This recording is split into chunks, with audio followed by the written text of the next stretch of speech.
اللہم صلی علی سیدنا محمد وعلی آل سیدنا محمد وبارک وسلم۔ Daily Islamic network YouTube channel پر آپ سب کو خوش آمدید۔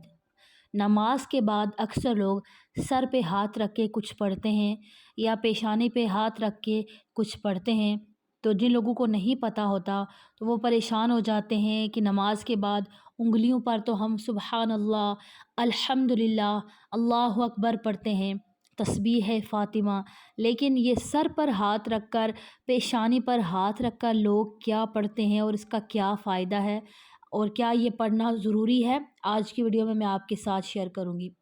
سب سے پہلے میں آپ سے یہ کلیئر کر دوں کہ اس کو پڑھنا واجب نہیں ہے، فرض نہیں ہے اور نہ ہی سنت عمل ہے، بلکہ یہ عوام کے لیے فائدہ ہے۔ اب اگر کوئی اسٹوڈنٹس ہیں، وہ اگر سر پہ ہاتھ رکھ کے ہر نماز کے بعد 11 مرتبہ یا قویو، یہ علماء کرام بیان فرماتے ہیں کہ 11 مرتبہ سر پہ ہاتھ رکھ کے یا قویو جو بھی اسٹوڈنٹ پڑھے گا تو اس کا حافظہ تیز ہوتا ہے، یا جو بھی بندہ پڑھے گا حافظہ تیز ہوتا ہے اور آسانی سے ہر چیز یاد ہو جاتی ہے۔ بچوں کے لیے بہت زیادہ مفید عمل ہے۔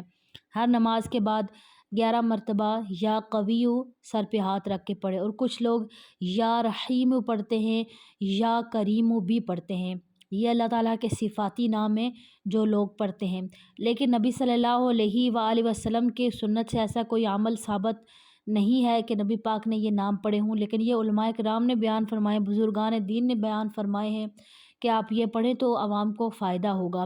لیکن اگر کوئی بندہ جو نہیں پڑھتا تو اس کو گناہ بھی نہیں ہوگا۔ ایسا نہیں سوچنا چاہیے کہ لوگ پڑھ رہے ہیں تو میں نہیں پڑھ رہی یا میں نہیں پڑھ رہا تو مجھے گناہ ملے گا، ایسا کچھ نہیں ہے، بلکہ یہ ایک اچھا عمل ہے، جو کرے گا اس کا اپنا فائدہ، جو نہیں کرے گا تو اس کو گناہ بھی نہیں ملے گا۔